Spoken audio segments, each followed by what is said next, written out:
Erwin Rommel once said, "Don't fight a battle if you don't gain anything by winning." Keep this in mind as we discuss today the latest incidents between the United Kingdom and Russia in the Black Sea, and what does it mean for the future of geopolitics. My name is Dr. David Oualaalou. And my name is Dr. Ross Stewart. And you are watching Geopolitics in Conflict.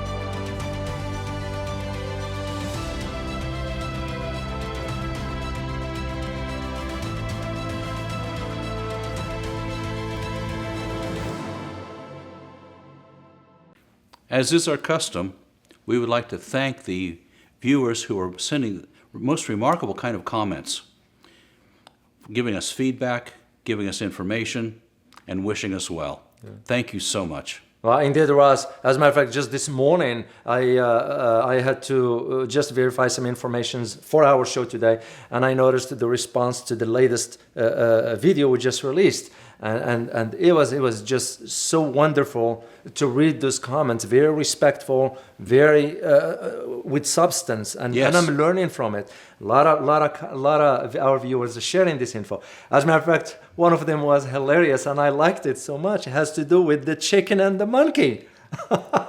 It was a different translation, but it was funny. But we thank you so much for those comments. But also we take this opportunity to thank our Patreon members. So we appreciate your support. And for you, if you like our videos and you would like to support us, consider joining the Patreon membership. Once again, thank you very much. Back to the topic. Great Britain sends a destroyer into the Black Sea. And it looked like a direct provocation, although there's two sides to this story, and they're really radically different. But shots were actually fired, warning shots, because nothing was damaged. What's your take on this? Yeah. Well, that's correct, Ross. There are the two sides of the stories based on what's coming out of London right now, and also what Moscow has released as far as the information. Just to give you a quick background about what happened. That was about 48 hours ago when a destroyer, HMS Defender. A Defender, yes. Yeah, it's called named Defender, went through the Black Sea on its way to Georgia. The problem is not about that destroyer being on the Black Sea. The issue was it gets so close to Crimea. The reason why it gets close to Crimea is because that's considered Russian territory, Russian water, that is. And based on the research that I did on that particular issue, the HMS Defender went about 1.6 nautical miles into the Russian waters. Yeah. So with modern navigation, those things are they're not accidents. I know, and this is where the issue is. And here is the issue. The question was, first of all, that destroyer could have gone south a little bit, just a little bit, and it would be fine. We won't even have the issue. On the counter argument to that is that Britain wants to make a point for the Russians, because, as you know, and I'm sure you do as well, Britain and the United States do not recognize sovereignty of Russia over Crimea. But we all know what happened in 2014 when the elections in Crimea, the Crimeans voted to rejoin the Russia. So the question becomes, what led to that? How did they end up being there in the first place? There's an interesting piece of history here. Mm-hmm. And Nikita Khrushchev actually, as a gift to the Ukraine, gave them Crimea. Crimea was actually historically part of Russia. That's correct. It was in around 1953, if I'm not mistaken. Something like that. Yeah. So the issue becomes now, it becomes the war of information, because usually what Russia did is they called the British bluff on that. And I did hear it with my own ears. Based on the transcript that came up on the responder, it was the voice from the Russians saying, you need to, and I quote, you need to change course or we will fire. The British government, the MOD, the Ministry of Defense, saying, no, those exercises were planned, which is a lie. Because here is the take on that, is that a BBC reporter was inside the destroyer. We might find out what really happened. And he did disclose indeed that he heard the announcements from the Russians saying that if you don't change course, we will fire. He also heard the buzzer of the planes going closer. So the Brits, in order to change the public opinion about, no, it was none of that, and which in reality it was. So what Russia ended up doing is they dropped 4 bombs in front of the ship. So, and they fired for them to change course, and they did change course, the British. So. You look at an incident like this and how dangerous it really is. Do you find it a coincidence that just so close time-wise to the NATO meeting and the new resolutions there that this incident occurred? Well, exactly. You're absolutely correct, Ross, because it was only 2 weeks after the NATO meeting, which was one of the key conversation in NATO summits was the Article 5, the spirit of Article 5. Well, Article 5 of the charters within NATO is that an attack on one member is considered an attack on all. So, and that's where, all of a sudden you're talking about maintaining peace, then all of a sudden you're going on provocation here. Why? It was just this kind of a treaty that put World War I in motion. Ridiculous kinds of agreements. You fire on us, everybody joins you as the enemy. Exactly. I'm going, oh my goodness. Yeah. And you will think we will learn from history. Well, yeah, that's where the issue. The big question that becomes now is, okay, while any country have the right to, freedom of navigation and so forth, why are you going to the Black Sea when you couldn't use your exercises elsewhere? The North Sea, for example. Because here is the thing that you need to know about this, and majority of everybody needs to understand. Russia, when you look at Russia geographically, Russia has 3 choking points. They have to make sure those are protected at any cost. Yeah. One of them is the Bering Sea. Yes. One of them is the Baltic. And one of them is the Black Sea. So you can just see the reaction of Russia will be the reaction of any country. And second, why are we going to Russia's doorsteps to conduct military exercises or naval exercises, whatever you want to call it? I think that question is really worth asking. Let me put you on the spot. Sure. Why is this happening? Who is responsible for making this happen? Well, and this is, by the way, in Britain, based on the information we got as well, that it was, let me put it this way. Inside London, there were 2 camps fighting each other. One of them is the Foreign Ministry, and one of them is the Ministry of Defense. Ministry of Defense wants to have this hawkish, or is having this hawkish approach. The Foreign Ministry is cautious about this kind of issues. And guess who overruled the Ministry of Foreign Affairs? I don't know, but my guess is first name is Boris. Yes, you're absolutely correct. Boris Johnson, the Prime Minister. So he override, which tells you right there where the challenge is. Even, within Britain, like any, we do have them in the United States, tensions among political parties and all that. But this one is getting closer to home. The wrong mistake will lead to some severe consequences. And this is where that concern is. So why are you going closer to Russia's doorsteps to conduct naval exercises? Well, you could conduct them elsewhere. And this also is followed up by the US conducting naval exercises with Ukraine while inviting 30 countries. 4 of them are from Arab nations that they came to join. Do you get that Russia is in any way provoking this or causing concern for the West? Not on something like this, because now as a geopolitical analyst, I see it differently. The way I see it is you got 2 locations. You got the Black Sea and you got the Strait of Taiwan, the Taiwan Strait. Yeah. So, what are we provoking these 2? Because those considered are flashpoints. Yes. You know, something major could erupt out of that. And this is where some cool heads needs to prevail in really, really making sure nobody miscalculate. Because at some point, when you corner the Russians or you corner the Chinese, they're going to react militarily. And we all know what it will lead to. So this is where that issue is in understanding. And I remember one time Karl Rove, he used to be with the Bush administration back in 2004. I remember him saying one thing, and I quote, when an empire, we are an empire now. So, and when that means we can create our own reality. End of quote. Does that have anything to do with American exceptionalism? Well, that's true. It is. But at the same time, this exceptionalism now is being put under the microscope. It's about time. Maybe it's about time. You know, what that actually does is say America is immune. Everything we do is good. Not necessarily. Not necessarily. And this is where my big concern is a miscalculation of sort. So, oh, yeah. And this is where I kind of took a step back, trying to understand the rationale for why the HMS destroyer will get that close to Crimea.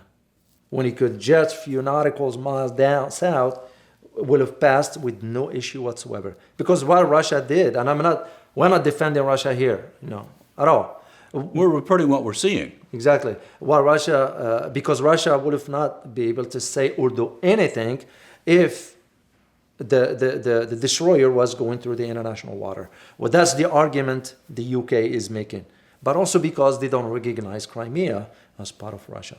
So that is where that challenge is. So the question becomes now is the British government, providing misinformation to its people? So, well, I think we have pretty clear indication. The answer to that is yes. Yes, they do. Because they're lying. Yeah, they're bold-faced lying. Because the BBC reporter was on ship, and he did hear, and he reported on it. And I personally, and this is me, I personally heard the call from the Russian side to the British to change course, or shots will be fired, and that's exactly what they did. Would Great Britain have done this without the approval of Washington? The answer is no. Okay. No, because this will have to be coordinated. Because remember, when you think about NATO, who do you think in NATO? I think of the United States dictates what happens. Yeah. So the U.S. will have to be aware of this particular. Now, that could be just the U.S. was aware just of the destroyer going through the Black Sea, and maybe it was to the last minute where the course was changed as to getting closer. It's because basically the United Kingdom wanted to test the waters with Russia. Well, Russia, sort of responded to the bluff. Like they don't bluff when they said they're going to fire. This is in its own way laughable. Yeah. Because these kind of navigational mistakes really can't happen. In my car, if I'm in the wrong lane for doing a turning, you know what's going to happen. No, my car, my maps just comes on and says, move a lane. Move. They know within a few feet where I'm at. Yeah, absolutely correct. Yeah. And what was interesting, Ross, before I forgot, is the first time since 1997 when the Russians used live ammo. When you drop bombs, that's... Do you get an historical perspective here? Mm-hmm. Do you get that Russia is standing up much firmer than ever before, just as Xi Jinping and the Chinese government is standing up much stronger than ever before? They are. The Russians are, because also the Russians, if Russia doesn't react, that means there will be an open door for NATO forces to get so close to Russia's borders. That's the way I read it. Russia, the way it reacted, is sending a message to the West. Do you think that the confidence that both Russia and China are showing is a direct result of their friendship? Well, it is, but at the same time on two separate trajectories. Because while they both share the commonality as far as provocations coming from the West. Yes. Because the same thing happens with the Strait in Taiwan. Yeah. It's the same approach, or South China Sea for that matter. Right. So So Russia in this case in the Black Sea or China in the South China Sea, they're going to react that way because they are in a position to do so. So, and the West understand, when I say the West, I'm referring to the United States, understands the ramification to this. This is not, those are not small matters. And once again, we're not defending any country's gesture or whatever. Correct. It's just, we are talking about what's realistic, what's pragmatic. I personally foresee that a miscalculation is going to lead to some consequences that cannot be controlled. So, and this also lie on the table as far as the shift that's taking place geopolitically. Let me see if this is a fair question to ask you. Mm-hmm. Based on your military history, how long would it take a miscalculation to escalate into something truly tragic? Well, it won't take much. That depends, again, in the case of the destroyer, the HMS. HMS is not your average destroyer. It's a highly sophisticated vessel. So, Sort of the top of the line technology. It is top of the line. So when something like that gets closer to a country like in this case Russia, yeah, because of miscalculation with that. Can you imagine? And this is just a scenario for the sake of argument.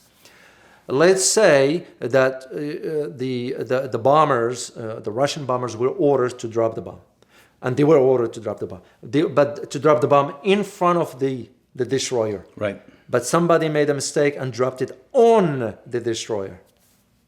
Where that's going to lead to? Most likely UK will reactivate its submarines. The Russians going to go on a full alert as far as these strategic nuclear missiles. Then all of a sudden, their bombers going to have to get up in the air, armed with bombs, nuclear that is, just in case. And we all know where it's going to lead. And those horrific missiles that Russia's developed. Then you add to all this NATO. Well, NATO is going to activate Article 5. And we all know where this is going to lead to. By the way, do you happen to know which countries have all signed that agreement? For the NATO agreement of if TAC 1 we're all in. Well, no, that's for the entire alliance. Oh, it is. Once you are a member, that applies to you. Okay. Yeah. The Article 5 applies to you. And this is where one of the key questions right now that a lot of geopolitical analysts are asking is NATO going to make the mistake by allowing Ukraine? I was just going to bring that up. Yeah, because it is problematic. Because the issue with allowing Ukraine into NATO, who's to say NATO will Ukraine will just get in a rogue and end up attacking Russians or minorities in Crimea? That now we've got really a Holocaust on our hands. So, let alone that the capabilities, I don't see that happening anytime soon because of two reasons.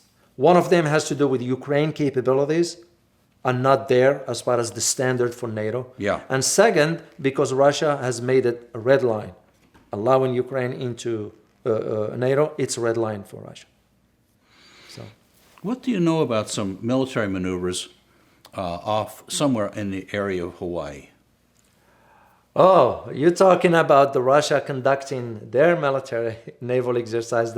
What's interesting about that near Hawaii was it happens the same time Vladimir Putin was meeting with Joe Biden. Which usually in international relations, that's how you communicate. Those are the subtle messages. It's not very subtle. It's not settled, but settled in a way that I don't have to say anything. I still shake your hand, but I have to do what I have to do. What's interesting about this training is that Russia tested an ICBM, specific one, and they are still waiting, based on the report that I read, they're still waiting on the report from the entity that deals with the geothermal or something has to do with understanding the radiations and so forth. Oh, okay. As far as, which gives me an idea that this ICBM can be nuclear tipped, of course. So. And just how far off of Hawaii do you know? Do you happen to know how far it was? No, I do not. I do not know how far it was, but they were close by to the point that the U.S. had to send some fighter jets, and we had to scramble some. We didn't hear much about it. Not much at all. No, not at all, because it wasn't reported much. But yes, Russia did conduct some naval exercises near Hawaii. So Well, they're standing up pretty tall. yeah, well, it begs the question of, is this tit for tat, which most likely is the case. Yeah, that's what it looks like. Yeah, I mean, how do we feel if a country comes closer to the coast of Florida and start conducting some maneuvers with some tactical weapons and nuclear stuff and all? We're not going to sit and watch. I remember when Cuba had missiles from Russia. Whoa, that was a huge deal Yeah. and almost led to a world war. Yeah, exactly. And this is where this concern with this, I don't know if using the term provocations, which to me it is, and I'm not going to shy away from saying this because I've always asked the question, can you conduct your naval exercises or whatever in an area where it's not contentious for the safety of everybody? I mean, how do you feel, or do you think that if your son is one of those sailors, Yeah. and end up being called for some conflict that has nothing to do with the welfare of you or your country or whatever, just because somebody made a mistake? And this is where that concern is. Exactly. What would you say is the most important takeaway for our viewers? Well, the important on this is that there have to be some cool heads, the ones that's making decisions for this, because if this goes the wrong direction, it will have far severe consequences. That's usually on the global level. On the other hand, here for us in the United States and for you, what it will be, if we ever get involved in another major conflict, can you just imagine the resources that's going to have to be diverted to support that particular conflict, that we might not even get anything from it like what we had in Iraq or some other places. Like every war since World War II. Exactly. No, it's a no-win scenario. Yeah. So the conclusion is we're seeing what appears to be a needless provocation from the West with Russia to support, well, it's not supporting the well-being of the American people and most likely not the well-being of the British people. Let us know your thoughts in the comments. Also, be sure to check out our other videos. Don't forget to like, share, and subscribe. Thanks for watching. And as always, stay informed. Till next time. Bye-bye.